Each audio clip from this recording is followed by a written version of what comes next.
Okay, here we are in the late 18th century and in the modern era, debating white supremacy and militia groups. Who would have thought that the 1780s would still be such a hot topic of debate? Well, that's why you have us historians, right? It's our job to tell you everything's gonna not be okay, or it is. Okay, I don't know if this is normie. Is it edgy? I don't know. Who cares? Okay, just review the war really quickly, right? 1776. Trenton is a big win. Princeton's a big win. Saratoga is you definitely got to know that, right? You got to know that Saratoga is a big dub and that it's a moment where France enters the war. And that's kind of an important turning point in the war, 1777. We're only a year in. They got a lot of fighting to do. Valley Forge is not nice, very cold, right? The troops are not enjoying themselves in winter quarter. The British turn south. There's more loyalists in the south. They wage a campaign in the south. The British are also are threatening freeing the enslaved. Southern colonists don't like that. Washington does some genocides against Native Americans in 1779. 1781 is the victory at Yorktown, where they consolidate their gifts and win at Yorktown. 1782, House of Commons votes to end the war, and 1783, that is it. You want to get into the strategies and tactics and all that, go at it, but it's not necessary. Saratoga, Yorktown, Valley Forge. Okay. Revolutionary losers. So the American Revolution is a win for the colonists, but not everyone wins. As I have been mentioning, and your book makes much of, these purposeful crowd actions, the radical democracy, the kind of organic, felt, lived commons democracy of the colonial period, that's the stuff that drives the revolution forward. That's the stuff that gets people amped up at Lexington and Concord. That's the thing that makes Paul Revere ride that horse. That is the stuff that animates the revolution. However, bad news for you. After the revolution, can't have that anymore. A lot of property qualifications get put into place in state constitutions. A lot of people can't vote. Less people could run for office. There's a few exceptions. Pennsylvania, Vermont. New Jersey actually lets women vote. Women who are either widowed or single property owning women. They get rid of that in, I think, 1807 or something like that. That's repealed. Poor farmers, now they not only have the sizable debt that they've racked up during the colonial period, but now they got to start paying taxes? Forget about it, they say. No way. And more on that in a bit. Women. So the more radical women in this time period are demanding a vote, are demanding more rights. It's not like they didn't know. Oh, they just didn't know that they should be able to vote. That's not true, right? Women who were considered radical outside of the political norm were asking for the vote. What does win the day is this idea of Republican motherhood, of women playing a central role in inculcating or passing on Republican virtues to their children, teaching them, all of that kind of stuff. So in some ways, this is a venerating of the private sphere, the domestic sphere, right? That women's roles are being recognized as central to the family. Still marginalized, though. Enslaved, obviously. Many revolutionaries, many patriots in the South are fighting to maintain their slaves, right? That the debt that they have run up with the British The collateral they have for some of that debt is enslaved human beings, and they don't want the British to come calling asking for that property back. The freedom suits, Somerset versus Stuart, is an example of this. Dunmore's proclamation scares the crap out of them during the war. So they get their property rights, right? And keep them, put a mental pin in this, because this is the debate when we get close to the Civil War, that enslavers make, is that these are property rights. They have the right to this property, human chattel property. Constitution says you have a right to your property. So they got the Constitution on their side. We don't have a Constitution yet, though, right? Obviously, slavery will expand dramatically. We're not even really to the cotton gin yet, which, makes cotton farming far more profitable, far easier to process the cotton, which means you can, put more people in the fields to work it, and it encourages you to enslave more people.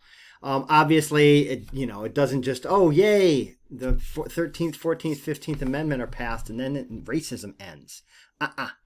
You get another 100 years of Jim Crow, and the civil rights movement also, in some regards, is not a full success, right? It fails in a lot of regards, and as the initial slide pointed out, white supremacy is still very much alive and well, and becoming more popular, sadly. Native Americans, obviously, this is a slow motion genocide over the next 200 years. They will lose all of their land.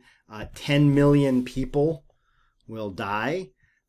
This is a gif of the expropriation of native land from the Revolution on into the 19th century. It's all native land, right? It still is, right? This is Tongva land if you live north of Aliso Creek. Ajeshman if you live south of Aliso Creek. So this is a kind of unfathomable tragedy, and Native Americans are big losers in the American Revolution. It's not to say that things could have been better for them. You can use Canada as a example, right? Canada does not have independence from Britain. They kind of ask politely at one point in time, and they're given it as long as they keep the Queen on their money. That's not true. I'm just making that up.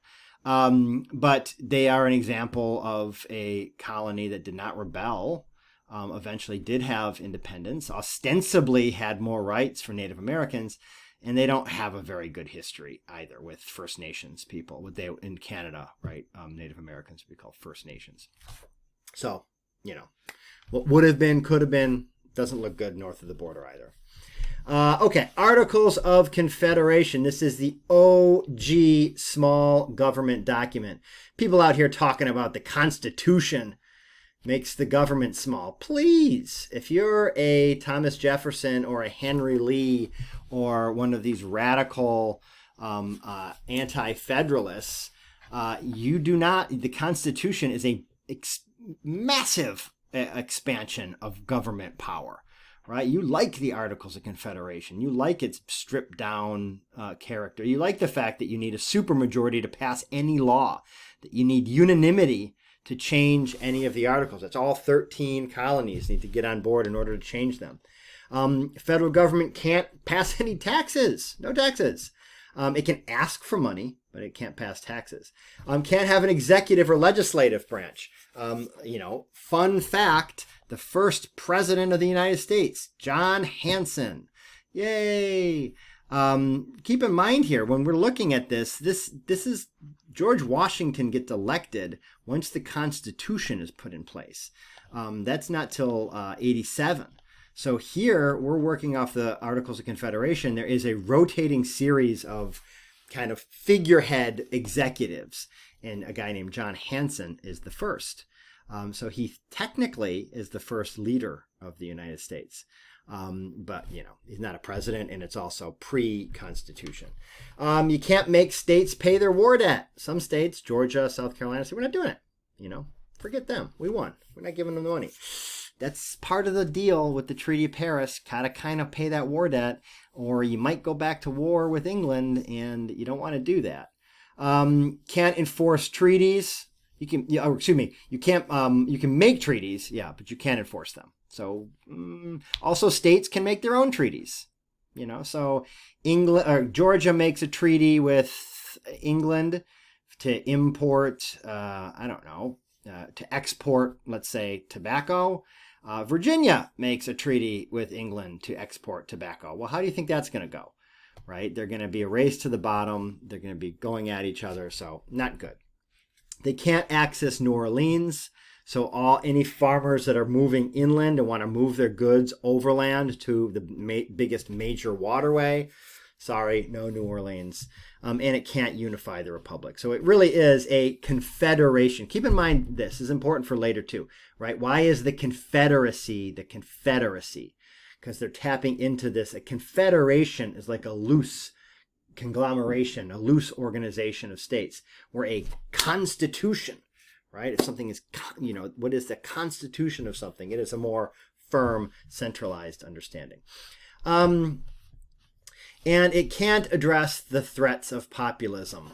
Populism most famously or infamously in the form of Daniel Shays. Jefferson digs it, man. He's down with it.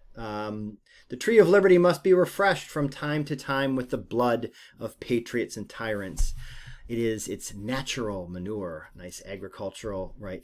We know who's doing the planting, as they say in Hamilton. I hold it that a little rebellion now and then is good.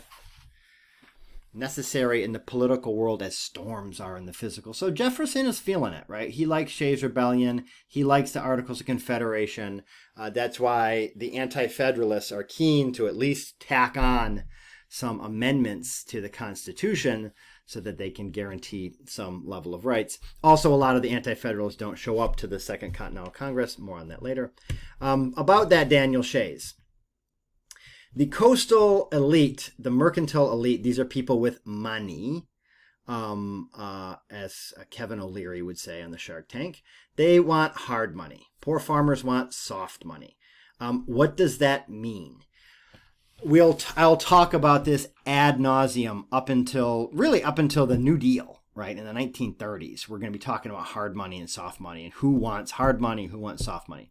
Hard money is gold or silver. This time period is largely gold, right? Specie currency is what it's called. And again, we'll talk more about this, where soft money would be paper money, right? Fiat currency. Those two things are related sometimes, right? X amount of gold equals X amount of paper or whatever. But the long and short of it for this point in time, because again, we'll come back to this many times, people with money want hard money. People with money, if you have a ton of money, you want that ton of money to be worth the same amount today and tomorrow and a year from now, right? You don't want it to depreciate in value. So gold's not going to depreciate in value. They only find so much of it in the earth. It's not like, gold is raining down from the heavens. So if you've got $1,000 worth of gold in 1780, it's going to be worth 1,000, if not more, right, in 1783, 4, 5. So if you have a ton of money, you want to make sure that money retains its value. You want hard money. So the mercantile elite want hard money. If you're a poor farmer and you can't pay your debts and you can't pay your taxes and you're way over leveraged, you don't care. Just print it, man. Money machine, go burr. Print that money and give me the money. Inflation, who cares? I don't even know what that means, right? I just need that money. Well, of course, when money machine go burr, the value of the money goes down, because when everyone is walking around with pockets full of money, a loaf of bread is going to cost $1,000, right? Well, suddenly that guy who's got $1,000 worth of gold isn't so happy, right? Because all of this fiat currency suddenly is, right, devaluing his gold or devaluing the debts that are owed to him, right? We're going to do this a lot in the future. Soft money, hard money. Generally, people with money want hard money. Poor people want soft money. So there's that, right? The poor farmers, the Daniel Shays of the world want soft money, want fiat currency, paper money, and the coastal elite want gold, hard money. Okay, Shays Rebellion. His name is Shays, Daniel Shays. His name's not Daniel Shay, right? So it's Shays Rebellion, Daniel Shays. He's an old school guy, man. He didn't forget where he came from. He came up in the school of purposeful crowd actions. You get in the town square and you get some people hype, and you get them behind you. You get them behind your cause, and you go out. You load the muskets, and you go do what you need to do. Free the person from court, shut down the bank, whatever it is. Massachusetts militia disagrees. The rebellion is put down. And Shays Rebellion, why do we care? Because it is a turning point in understanding. There's other rebellions. There's a lot of other rebellions, but it's the most famous one. And it's a turning point in understanding that, like, maybe a little bit too much demos in the democracy, right? The demos being the people. Maybe we want to, like, just splash in a little bit more aristoi, maybe a little bit more aristocracy to kind of bury these mudsills a little bit. Mudsill would have been a term that would have been used in this time period, a derogatory term. This is a time period where they make what's called earth-fast construction. So you build a house and you put timbers directly into the ground. No concrete base or sonotubes or whatever. It's just wood in the ground. And the wood along the base is called a mudsill, right? It's at the base of the house. Now, this metaphor, obviously, is that those are the people at the bottom. The aristocracy is up higher in the house, right? But these are kind of dirty people that are below you, literally, figuratively. And you want them to, be quiet and not have so much say. So that is part of the reason we have the shift to away from the articles. So let's just talk about it before we kind of move away from it. It's not all trash. Again, if you're a small government, if you like small government and you're saying Constitution this, Constitution that, please, let's go back to the Articles of Confederation. Let's bring that back. What does it do? It is it's the Constitution, quote unquote, as it were, from the Treaty of Paris to the Constitutional Convention. Again, be diligent and mindful of the years here. George Washington doesn't get elected right after the Treaty of Paris. We don't even have a constitution yet, right? You need to have a governing document that says we're going to have an executive branch and we're going to vote for that person and they're going to hold a 4-year term. That's Constitution. That's nothing that comes out of the Treaty of Paris. It's nothing in the Articles of Confederation. So this is the governing document. And the biggest thing it does is the Land Ordinance of 1785, which means the government can sell land. That's the only way that they can make money, right? You can't make money. I mean, yes, there's some like tariffs and excise taxes and things like that, but there's no income tax. There's no sales tax. So all the taxes that we might take for granted, right, in the modern world, they got none of them now. So they're going to sell all this land. They're going to use the profits to fund the government. They're also going to use the profits to help pay for public education. It's one of the keys of a Republican idea is that you need to have an informed citizenry. People need to be smart enough to vote, to know what they're voting for. Now in this time in 2020, coming into October in California here, I'm getting inundated. And if you look in your mail, you'll see it. All these flyers about, this, Prop 21 wants to put old people and, on death row. And you're like, what? What? It's not at all like you need to, but people, I can't put old people on death row. That sounds terrible.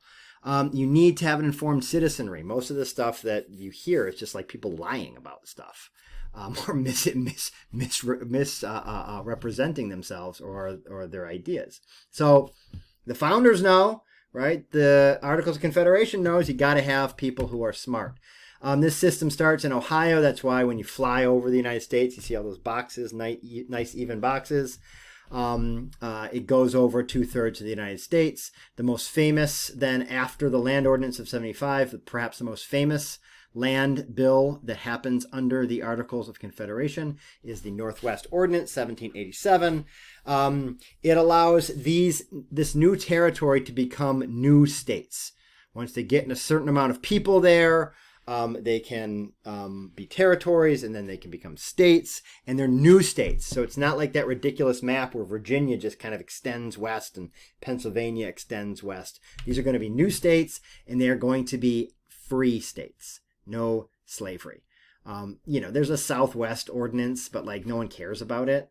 And it does allow slavery in the South. So we get the kind of chrysalis, the beginning of this debate about slavery moving west, but no slavery in the Northwest ordinance. Obviously, indigenous people are not on board. They don't recognize these claims whatsoever. They attack and kill settlers. Well, why wouldn't they? General Washington sends in troops to defend the settler colonists. Now, again, this is General Washington. He's not yet the president. He is the only sitting president to actively oversee a military engagement. But I think that's the Whiskey Rebellion. That comes later. And he ain't the president yet. Okay, so lastly, the thing's a mess, right? The Articles of Confederation, they can't earn any money. So we're going to Philly, folks. We're going to have a constitutional convention. Who goes? Are they the most, ain't Daniel Shays, are they the most privileged members of society? Check. Are they experienced lawyers, or if they're from the South, lawyers? Yes, absolutely. Are they local politicians? Well, of course, indeed. They served in the Continental or Confederation Congress. That's a big deal. Are they qualified to write the founding documents of a new nation? Never done it before. How hard could it be? We will chop that up in the next lecture. We'll talk about the Constitutional Convention and what happens and who's there, who's not there, and what kind of document they produce at the end. Next time.